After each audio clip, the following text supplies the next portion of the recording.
예전에 우리 선배 목사님들은 설교를 선포라고 생각을 좀 많이 하셨어요. 물론 선포이긴 하지만 선포라고 이렇게 생각하고 중점을 두다 보니까 좀 이렇게 강대상이 좀 높아야 되고 또 권위가 있어야 되고 좀 멀어야 되고 이런 생각을 좀 많이 가졌는데, 저는 설교를 좀 선포라는 초점이 아니라 영적 나눔이라고 생각하고 좀 설교를 좀 합니다.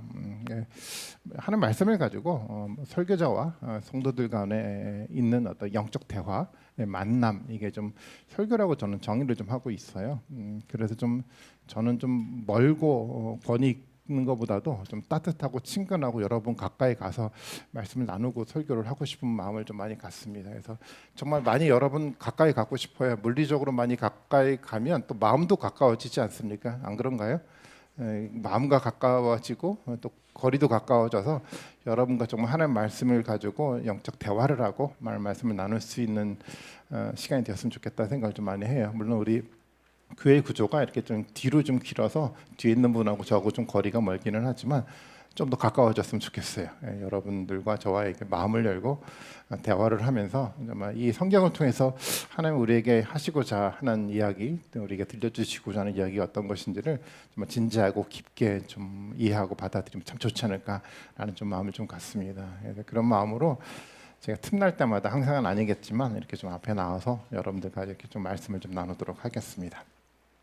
오늘은 6.25 기념일이잖아요. 자유를 지키기 위해서 많은 사람들이 전쟁에서 희생된 날이 오늘입니다. 그래서 오늘은 특별히 그 날을 좀 기념하는 날이긴 한데, 그래서 제가 오늘 설교 제목을 자유라고 정해봤는데, 그래서 6.25 기념일 때문에 정한 건 아니고 더불어 생각하지만 오늘 본문의 주제가 자유이기 때문에 아마 이 자유를 한번 생각해보고 좀 묵상해보았으면 좋겠다라는 의미 속에서 자유라는 주제를 한번 제목을 정해봤습니다. 그 자유라는 그 말을 정말 좋아하는 분이 있어요, 우리 교회 안에서. 누군지 여러분 아세요? 김나영 집사님이세요. 항상 기도할 때마다 이 자유 대한민국은 강조를 많이 하는데, 자유 대한민국에 오기 위해서 모든 것을 버렸기 때문에 그 누구보다도 이 자유라는 단어를 소중하게 생각하고 있지 않는가 생각을 해요. 근데 물론 나영 집사님뿐만 아니라 우리 모두가 자유라는 삶의 가치를 정말 소중하게 생각하고 그것을 지켜나가려고 노력하고 살아가지 않습니까? 다 그래요. 또 어떤 사람들은 자유를 위해서 또 여전히 희생을 또 하기도 합니다. 그만큼 자유라는 이 가치는 소중하고 우리가 지켜야 될 만한 그런 어떤 주제 또 이야기라고 좀 생각을 합니다. 그렇다면 한번 생각해 볼 필요가 있어요. 좀 우리가 바라는 것만큼 우리가 지금 과연 자유를 누리고 있습니까? 한번 생각해 봤으면 좋겠어요. 어떻습니까? 여러분들이 바랬던 것만큼 지금 자유를 누리면서 여러분들은 살아가고 있습니까? 좀 어떻습니까? 어떤 돈이 없어서 가난한 어떤 사람이 되게 배가 고파서 시장에 들어갔는데, 시장에서 아주 맛난 빵 냄새가 났어요. 어떤 마음이 들까요? 빵을 집어들고 먹고 싶어요. 근데 그럴 수가 없습니다. 왜 그럴 수가 없습니까? 돈이 없으면 그래서 가져다 먹을 수 없어요. 아무리 배고프더라도, 아무리 죽음에 이를 정도로 배고프더라도 그렇게 하면 안 돼요. 가난하니까 돈이 없으면 이 자유가 제한되더라는 거예요. 물론 어떤 사람들은 돈이 충분하게 있어서 시장에서 얼마든지 빵을 사다 먹을 수 있어요. 그래도 자유가 제한될 수가 있어요. 왜냐하면 아무리 빵이 많아도 나이가 많이 들어서 이가 다 망가졌다고 생각을 한번 해보세요. 그런 날이 또 우리 가운데 올 수 있는데요, 이가 망가지고 건강을 잃어가면 어떻습니까? 그 맛난 빵을 눈앞에 두고도 맛나게 빵을 먹을 수가 없어요. 그 이야기는 어떤 이야기냐면 이 건강이 우리의 자유를 제한하더라는 거예요. 열심히 뛰고 싶잖아요. 정말 열심히 뛰고 싶은데요, 나이가 들어가니까, 건강을 잃어가니까, 무릎이 아프니까 뛸 수가 없어요. 건강해야지만 완전한 자유가 우리 가운데 주어지는데, 건강을 잃어가니까 이 자유가 제한되더라는 거예요.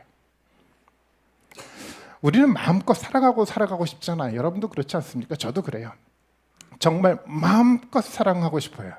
그런데요, 우리 안에서 우리가 통제할 수 없는 사람에 대한 미움의 감정이 드러나기 시작하면 사랑이 되지 않아요. 마음껏 사랑하고 싶지만 우리 마음대로 할 수가 없어요. 이 죄의 문제가 우리가 할 수 있는 일을 제한시켜 나가더라는 거예요. 그리고 무엇보다도 이 죽음의 문제가 우리 자유를 제한시켜 나가요. 사람들은 이 죽음의 문제 때문에 두려움이 생기고 이 두려움 때문에 불안함 때문에 자유를 누리며 살아가지 못합니다. 아무리 이것으로부터 벗어나고 싶어 해도 벗어나지 못해요. 우리는 모두가 이 죽음의 문제로부터 자유롭지 않아요. 몇 가지 제가 예를 들긴 했지만 우리는 자유롭다고 생각하고 살아가고 있지만 실제적으로 사실은 우리가 자유롭지 못하고 살아가고 있다는 것을 알게 됩니다. 예, 그래요. 자유를 갈망하고 살아가고 있지만 충분한 자유가 우리 가운데 주어지지 않았어요. 자유는요, 풍요로워야 됩니다. 자유는 건강해야지 우리 가운데 올 수 있어요. 자유는요, 죄의 마음이 우리 가운데 사라져 가야 되고요, 죽음의 문제가 극복될 때 비로소 자유는 우리 가운데 진정으로 올 수가 있어요.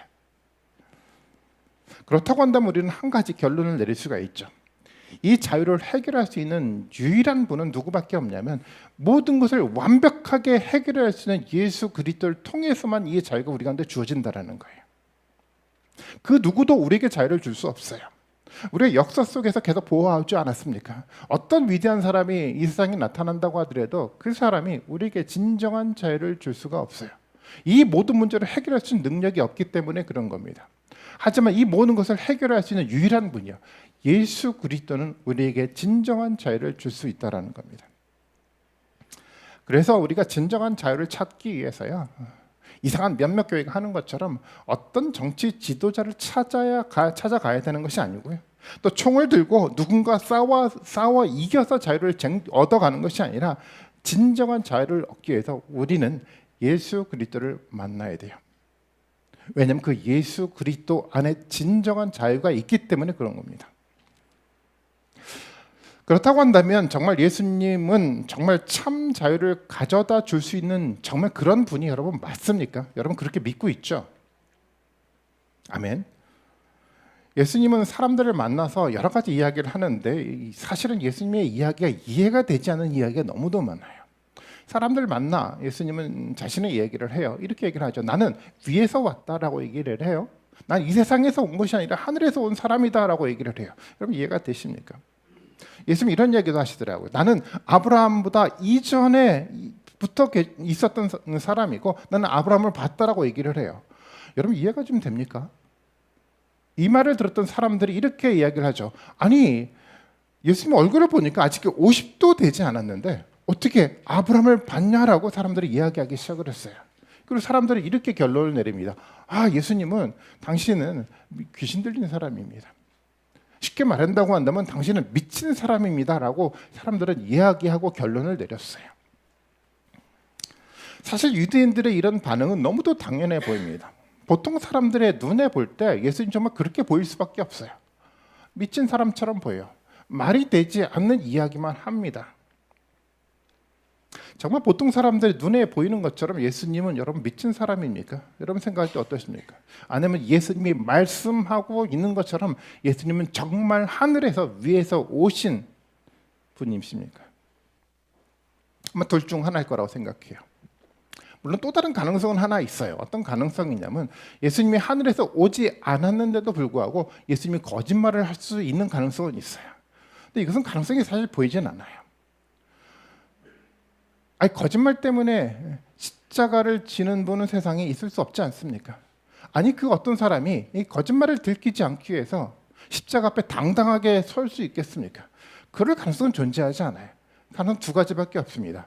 미친 사람이거나 아니면 예수님이 말하고 있는 것처럼 진짜 위에서 하늘에서 온 분이구나, 이 두 가지 가능성밖에 존재하지 않아요. 여러분은 어떻게 생각하십니까? 예수님은 어떤 분이십니까? 그렇다고 예수님이 하늘에서 오셨다고 예수님 말씀하시는데 그걸 어떻게 증명할 수 있죠? 쉬워 보이지 않아요. 그 누구도 하늘에서 오신 예수님을 증명할 길이 없어요. 하늘에서 있었던 사람이 세상에 존재하지 않잖아요.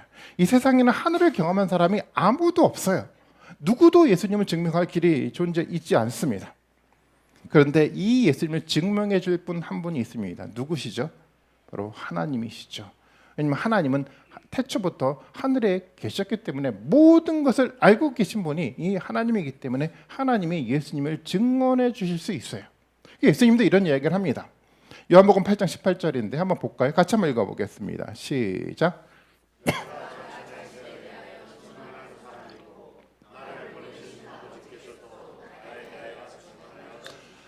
예수님은 스스로 증언하지만 또 누가 증언해 주시죠? 하나님, 아버지가 자기를 증언해 주신다고 얘기를 하고 있어요. 하나님이 증언해 주셨대요. 그럼 어떻게 하나님이 증언해 주셨습니까? 두 가지로 설명드릴 수 있습니다. 첫 번째는요, 예수님이 오시기 전부터 하나님은 구약 성경을 통해서 미리 증언해 주셨어요. 실제로 구약 성경을 아주 진지하게 읽어보면 정말 구약 성경 안에 예수 그리스도의 이야기가 내재되어 있다는 것을 부정할 수가 없어요. 예수님은 지금으로부터 2000년 전도에 오셨죠. 근데 예수님이 오기 전 한 2000년으로 더 거슬러 올라가서 그 전에 살았던 사람들의 이야기 속에 예수님의 이야기가 있었어요. 아브라함의 이야기요, 요셉의 이야기, 모세의 이야기, 광야에서의 성막의 이야기를 하나하나 읽어 내려가다 보면 그 속에서 어떤 이야기가 발견됩니까? 너무도 선명하게 예수님의 이야기가 발견되더라는 거예요. 그동안 저는 이 설교를 통해서 끊임없이 반복해서 이것을 증명해내지 않았습니까? 예, 구약 성경을 진지하게 읽어보면 누구도 부정할 수 없어요. 특별히 그 이사야서를 읽으면 더 분명하죠. 이사야 선지자는 너무도 분명하게, 아주 선명하게 예수님이 어떤 모습으로 이 땅 가운데 오실지를 얘기를 하고 있었다는 겁니다. 아니, 예수님이 오시기 전에 수백 년, 수천 년 전에 하나님은 이미 예수님에 대한 이야기를 증언하셨어요.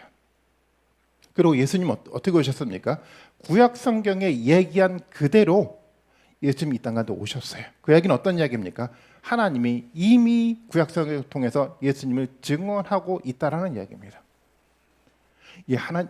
예수님은 자신이 하늘에서 왔어요, 위에서 왔어요 라고 이야기하는 것뿐만 아니라 하나님이 이미 예수님을 증언하셨어요.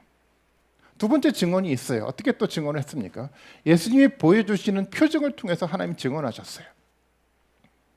예수님은 표정을 통해서 무엇을 우리 가운데 이야기를 하셨습니까? 하늘에서 오셨기 때문에 하늘의 이야기요, 하늘의 삶을 이 땅 가운데 실현하기 위해서 예수님은 표정을 보여주신 거였어요. 가나의 혼인 잔치를 통해서 어떤 표정을 보여줬습니까? 물을 포도주로 변화시켜서 뭐를 보여주려고 했었습니까? 하늘의 위대한 잔치가 어떤 것인지를 예수님은 보여주기 위해서 표정을 보여주었어요. 38년 동안 걷지 못했던 병자를 예수님은 이렇게 세워주셨습니다. 이 표정을 통해서 뭐를 보여주시려고 했습니까? 하늘의 참된 안식의 의미가 무엇인지를 예수님은 보여주시려고 했어요. 예수님은 수없이 많은 표정을 이 땅 가운데 보여주시면서 예수님 스스로 자신의 이야기가 아니라 하늘의 이야기, 하늘의 삶의 모습이 어떤 것인지를 이 땅 가운데 하나씩 하나씩 드러내 보여주셨다는 겁니다. 그 모든 이야기는요, 예수님의 자신의 능력을 보이신 것이 아니라 하나님의 능력을 예수님이 보이신 거예요. 그 능력을 보임으로 하나님은 예수님의 그 이야기와 그 표정을 통해서 하나님이 증언하신 겁니다.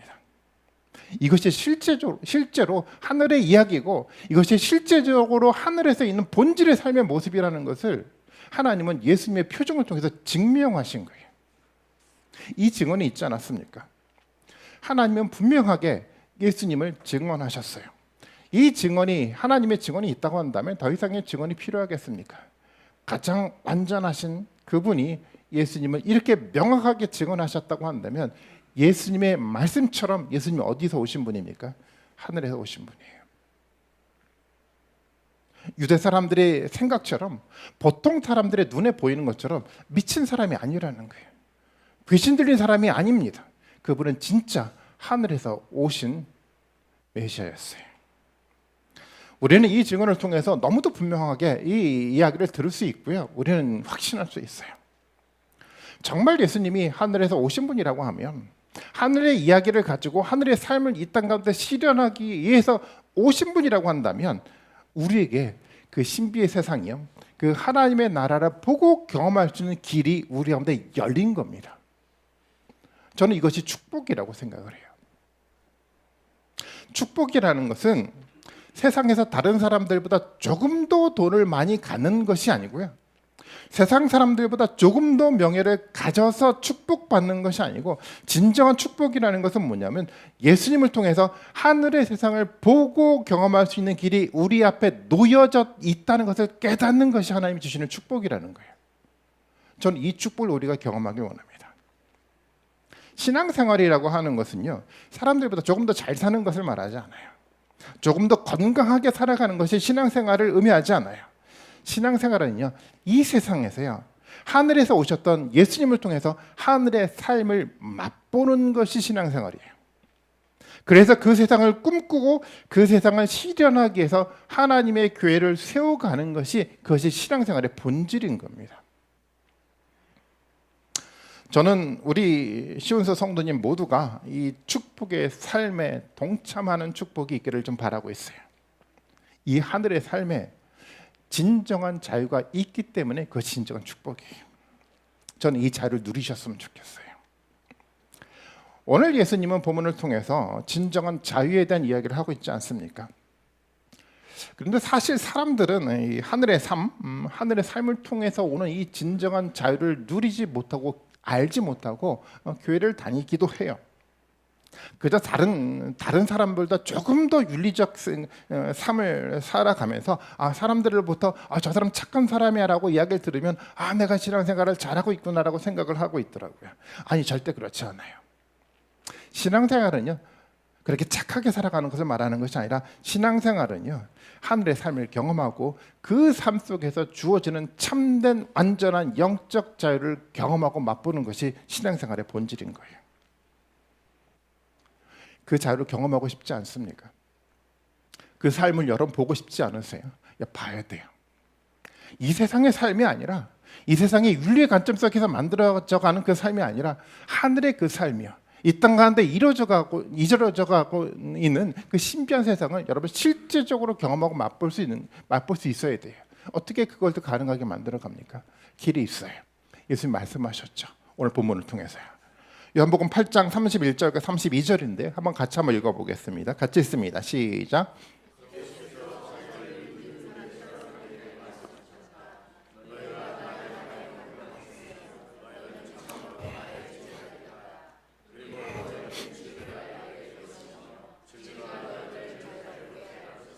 아멘.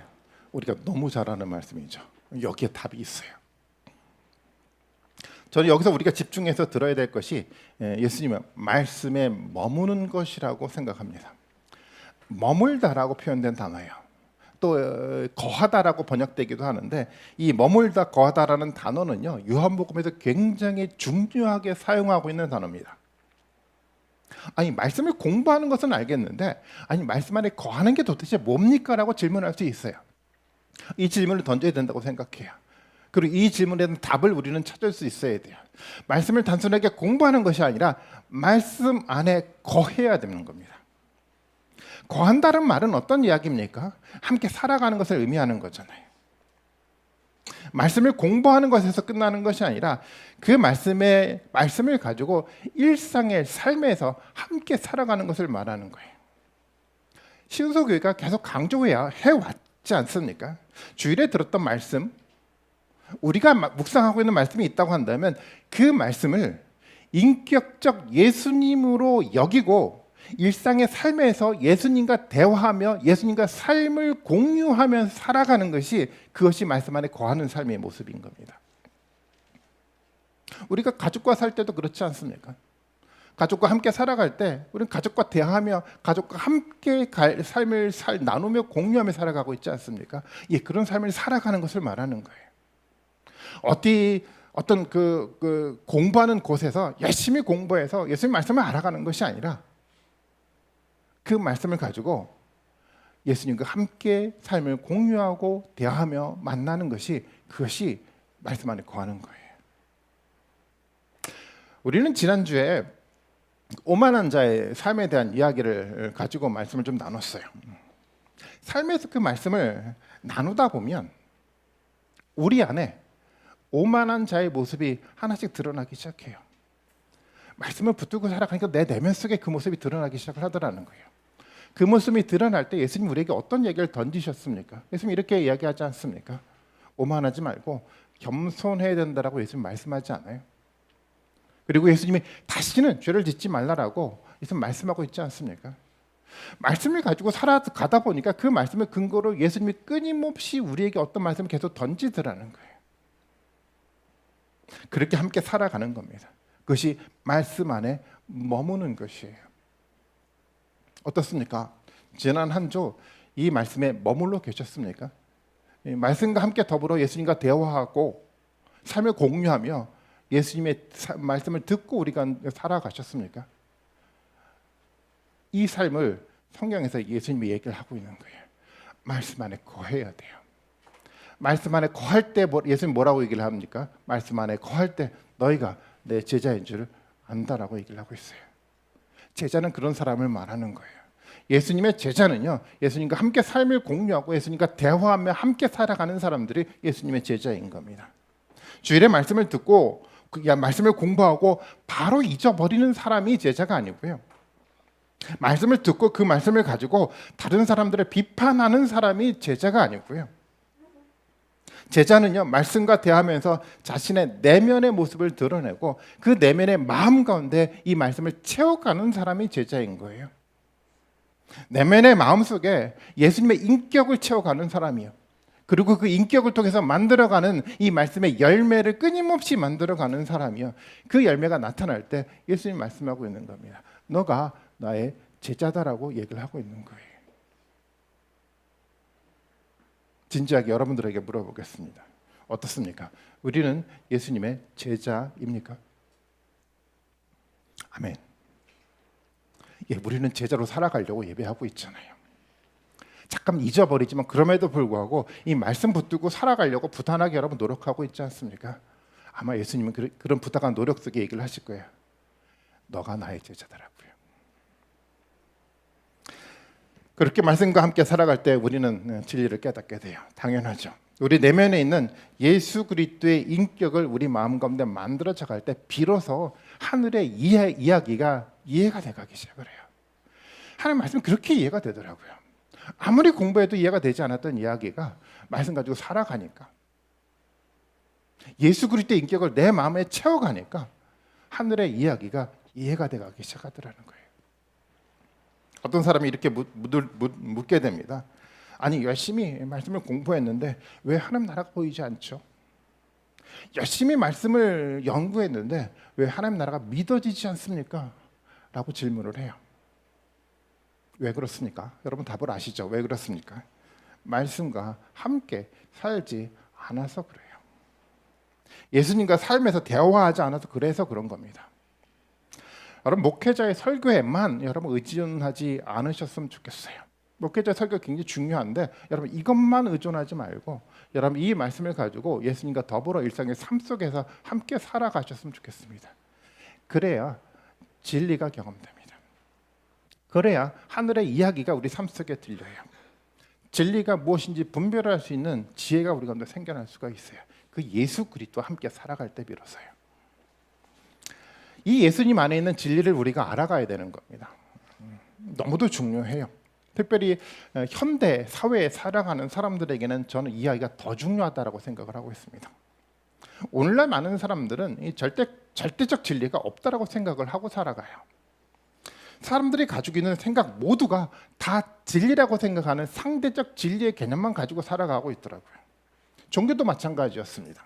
모든 종교가 다 진리를 말하고 있다라고 사람들은 생각하고 말하고 있어요.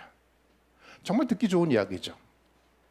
다른 사람을 존중하고 다른 종교를 존중하는 것처럼 들리기 때문에 이 말처럼 좋게 들리는 이야기가 없어요. 우리도 그렇습니다. 내가 하는 말이 진리라고 인정받으면 내가 존중받는 것 같이 느껴지니까 여러분 좋지 않습니까? 맞아, 당신의 말이 진리예요. 이 사람의 말도 진리입니다. 여러분 그 이야기에 현혹되지 마십시오. 우리가 들어야 될 얘기는 예수님의 이야기예요. 그리고 예수님의 이야기를 듣고 예수님의 이야기를 알아야 돼요.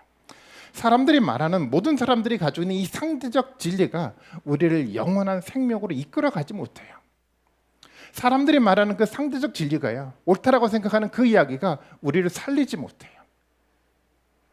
우리를 영원한 생명에 이르게 하는 거예요. 우리를 영적으로 살리게 하는 유일한 진리는 누구를 통해서밖에 없습니까? 예수 그리스도를 통해서밖에 우리 가운데 경험되지 않아요. 왜 그렇습니까? 예수 그리스도만이 하늘에 계셨던 분이거든요. 예수 그리스도만이 창조 가운데 함께 계셨던 분이거든요. 유일한 분이기 때문에 예수 그리스도를 통해서 만들어져가는 이 절대적 진리만이 우리를 영원한 생명에 이르게 할 수 있는 유일한 길이라는 겁니다. 그래서 예수님이 이렇게 얘기를 하셨죠. 요한복음 14장 6절인데 제가 나오진 않는데 제가 읽어드릴게요. 잘 아는 말씀인데 예수께서 그에게 말씀하셨습니다. 나는 길이고 진리고 생명이다. 나를 거치지 않고서는 아무도 아버지께로 갈 사람이 없다라는 거예요. 예수님이 진리예요. 예수님이 생명이세요. 예수님이 유일한 길이라는 겁니다. 그 예수 그리스도를 통해서 경험됐던 그 진리의 말씀을 통해서만 하나님께로 갈 수가 있어요. 예수님이 증언한 겁니다. 하나님의 구약 성경을 통해서 많은 표정을 통해서 증언했던 그 예수 그리스도가 하늘에서 오셨던 그 예수 그리스도가 이렇게 말씀하고 있는 거예요.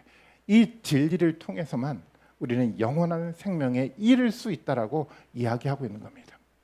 앞서 말씀을 드렸던 것처럼 정말 이분이 미친 사람이라고 한다면 이 말을 무시해도 될지 모르겠지만 정말 예수님이 진짜 메시아라고 한다면 예수님이 하나님이 증언했던 그 예수 그리스도라고 한다면 예수 그리스도를 통해서만 우리는 진리에 접근할 수가 있어요. 그리고 그 진리를 통해서만 우리는 참다운 자유를 경험할 수 있는 길이 우리 가운데 나타난다는 겁니다. 저는 그래서 우리 모두가 예수님 안에서 저는 예수님 안에서 진리를 찾아야 된다고 생각해요. 그 진리가 우리를 하나님의 나라로 이끌어가고 그 진리가 우리를 완전한 자유에 이르게 할 것입니다. 아멘. 저는 말씀도 분별해서 잘 들어야 된다고 생각을 해요. 오늘날 교회가 진리를 많이 잃어가고 있죠. 진리를 찾기 위해 성경을 깊이 있게 탐구하지 않아요. 그냥 단순하게 사람들을 위로하고 사람들에게 감정적 은혜만 주려고 성경을 사용한 이야기만 할 뿐입니다. 쉬운 설교를 하고 재밌는 설교를 하고 짧은 설교를 하고 감동 있는 설교를 하고 그냥 즉흥적인 설교를 하려고 해요. 교회는 경쟁적으로 사람들이 듣기 좋아하는 설교를 만들어서요 온라인 매체를 통해서 올리기 시작을 해요. 그래서 사람들이 그것에 익숙해져 버렸어요. 그래서 사람들은요 진리를 알고자 하는 노력과 수고를 하려고 하지 않아요. 쉽게 들려주는 단순한 이야기에 익숙해져서 도대체 진리가 뭐지? 예수님의 우리에게 말하고자 하는 하늘의 이야기가 뭔지에 대한 고민을 하지 않아요. 다 잃어버렸어요. 그리고 간단하게 듣고 간단하게 감동을 받고 그리고 막연하게 이렇게 생각을 하더라고요. 내가 교회 안에 있으니까 내가 오늘 교회에서 예배를 드렸으니까 당연히 진리가 내 안에 있겠지. 내가 당연히 천국에 가겠지라고 막연하게 생각하고 있더라고요. 그리고 이런 사람들도 있어요. 또 어떤 사람들은 교회를 다니면서도 이런 생각을 해요. 천국에 가지 못해도 괜찮아. 이 세상에서 즐겁게 살다가 보내면 되지라고 생각하는 경우도 있어요. 왜 그렇습니까? 진리를 맛보지 못해서 그래요. 하늘의 나라, 지금 예수님이 계신 그 나라가 얼마나 위대한 나라인지 경험하지 못했기 때문에 그런 겁니다. 진리를 알아야 돼요. 예수님의 말씀, 예수님과 함께 말씀과 더불어 살아야 됩니다. 예수님이 말씀하시는 것처럼 진리를 깨닫고 우리가 그 안에서 자유를 경험해 나가야 되는 거예요. 자유는 하나님 안에 거할 때 주어지는 겁니다. 창세기 1장의 용어로 표현한다고 한다면 하나님의 형상을 회복할 때 자유가 우리 가운데 주어져요. 하나님의 창조 질서 가운데 속할 때 우리 가운데 자유가 주어져 가는 거예요. 창세기 3장에서 아담은 하나님의 말씀을 거부했죠. 하나님의 형상을 깨버렸습니다. 하나님의 창조 질서에서 떠나버렸어요. 사람들은 그렇게 생각을 하죠. 이 하나님의 질서에서 떠나면 내 가운데 자유가 생기겠지라고 생각을 해요. 탕자의 비유에서 나오는 것처럼 아들이 아버지의 유산을 받고 내가 독립해서 살아가면 아버지에게서 떠나면 나는 자유롭겠지라고 생각하고 사람들은 살아가고 있더라고요. 아니요, 잘못된 생각입니다. 그것은 사단의 이야기입니다. 하나님의 말씀에서 떠나고 하나님의 형상을 깨버리는 순간 사람들은 자유를 얻는 것이 아니라 사단의 종이 되는 것이에요. 자유를 얻는 것 같이 생각이 되지만 사실은 사단의 거짓말입니다.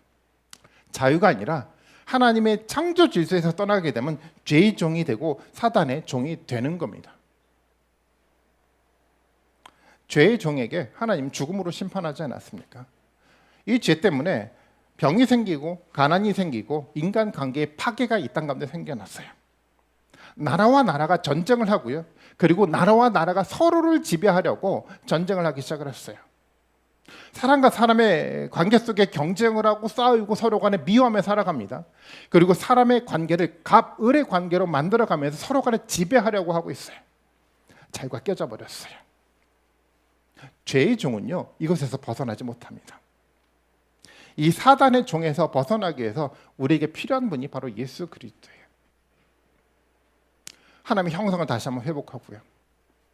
하나님의 창조 질서 가운데 다시 한번 동참해 나가는 것을 통해서 우리는 자유를 회복해 나갈 수 있어요. 그 진리를 통해서요. 여러분, 세상에서 자유를 경험하고 계십니까? 완전한 자유가 우리 가운데 있지 않아요. 오직 예수 그리스도 안에 이 자유가 있는 겁니다. 예수님이 그렇게 진리를 말하고 진리를 통해 자유를 선포를 했어요. 그래서 사람들은 깨닫지 못합니다. 받아들이지도 않아요. 오늘 본문의 이야기를 한번 볼까요? 8장 33절과 34절의 말씀입니다. 한번 같이 한번 읽어보겠습니다. 시작.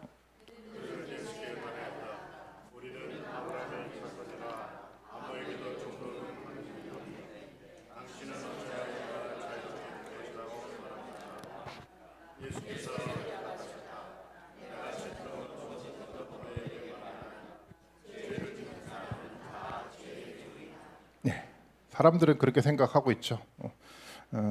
아무도 종노릇한 사람이 없는데 왜 우리를 자유롭게 될 것이라고 말합니까? 사람들이 인식하지 못했어요. 나는 자유인이다라고 생각하고 살아갔죠. 자기는 종이라고 생각하지 않았어요. 자유를 잃고 죄의 종으로 살아가고 있음에도 불구하고 자기는 자유인이라고 착각하고 있었던 거였어요. 이 죄의 문제 때문에 지금 죽음에 이르고 있는데, 눈앞에 죽음이 있는데도 불구하고, 병과 가난과 관계 파괴라는 이 병적 증상이 우리 눈앞에 있는데도 불구하고, 이것이 끊임없이 우리의 자유를 제한하고 있음에도 불구하고, 나는 자유로워요라고 사람들이 착각하고 살아가고 있더라고요. 유대인들도 그렇게 착각했어요. 예수님은 아주 명확하게 얘기를 합니다. 그렇지 않아요. 죄를 지면 죄의 종으로, 사단의 종으로 살아가게 돼 있어요. 여러분, 그렇지 않습니까? 우리가 죄를 지으면요, 그러니까 죄를 짓고 끝나는 것이 아니라 죄를 지으면 그 죄의 마음이 우리 안에 생겨나기 시작을 해요. 그리고 그 죄의 마음이 우리 생각 속에 죄의 생각을 만들어 가고요, 그 생각이 우리를 지배하게 만들어가게 살아가고 있습니다. 많이 경험해 보지 않았습니까? 미움으로 여러분 죄를 한번 지어보면 그 미움이 사라져가는 게 아니라 한 번 미워하고 끝나면 되는데, 아니, 그렇지 않아요. 한 번 미워하면 그 미움의 마음이 우리 마음 가운데 쌓여가요. 미움이 우리 생각이 돼요. 사람들이 그렇게 바라보기 시작을 해요. 이 미움의 죄가 우리를 지배하기 시작을 합니다. 죄가 죄의 종으로 우리를 만들어 가더라는 겁니다. 여러분, 그렇게 살고 싶지 않잖아요. 예수님 우리에게 보여줬던 그 진정한 사랑으로 완전한 자유를 누리고 살아가고 싶지 않습니까? 죄의 종이 아니라 예수 그리스도의 말씀 안에 거해야 되는 거예요.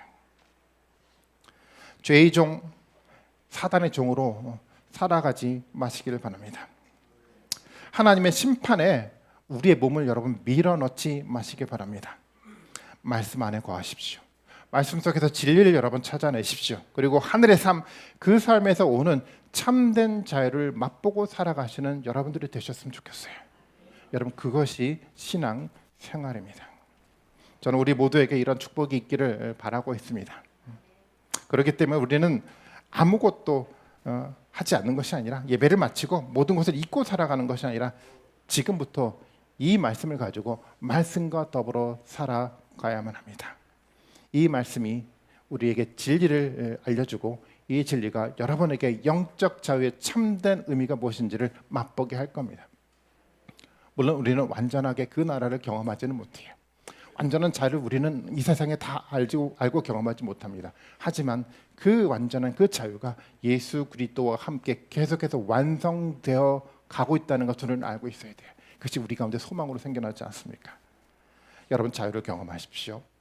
여러분 진리를 깨닫고 진리 속에서 만들어져가는 그 예수님의 그 위대한 하늘의 이야기요. 그것을 맛볼 수 있는 축복이 우리 모든 분들 가운데 있기를 바라겠습니다. 그것을 통해서 만들어져가는 세상 사람들보다 조금 더 나은 축복이 아니라 하나님이 주시는 하늘의 영적 축복을 다 받아 누리는 우리 모든 시온서 성도님들이 되시기를 주님의 이름으로 축원드리겠습니다.